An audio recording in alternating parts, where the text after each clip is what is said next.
Ever wonder about the family drama that went down behind the scenes of King David's reign? It's not just about psalms and giants.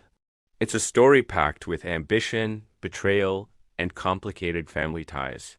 Today, let's zoom in on a figure who is right at the heart of this turmoil, Amasa. So, who was Amasa? Well, his family tree is pretty interesting. His mother was Abigail, who was one of King David's sisters.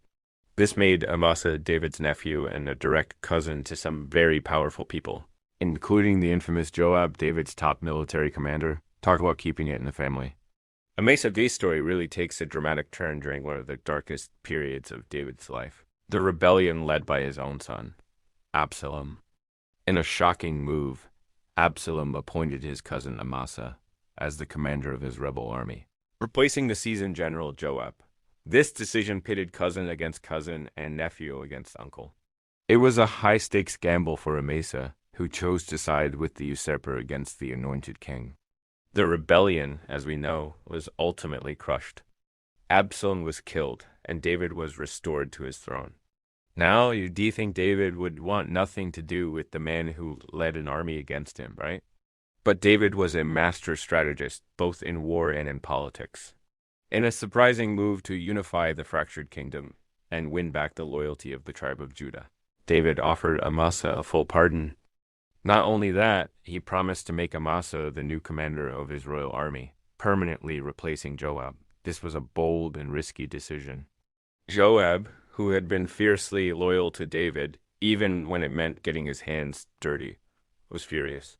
He saw Amasa not just as a rival, but as a traitor who was now being rewarded for his disloyalty. This simmering resentment was about to boil over. David sent Amasa on a mission to gather the men of Judah, but Amasa was slower than expected. This gave Joab the opportunity he was waiting for. When their paths crossed, Joab pretended to greet Amasa warmly, calling him my brother, and reaching out as if to kiss him, but it was a trap. With his other hand, Joab drew a sword and struck Amasa down, a brutal and treacherous act of murder. Joab's cold-blooded killing of Amasa consolidated his own power, but it was an act of defiance against King David's direct orders. Amasa's story is a powerful reminder of the intense personal conflicts and political maneuvering that defined this era. He was a man caught between loyalty and ambition and the ruthless power plays of his own family. His tragic end highlights the brutal consequences of betrayal in a kingdom struggling for stability.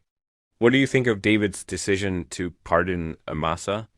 Was it a wise political move or a foolish risk?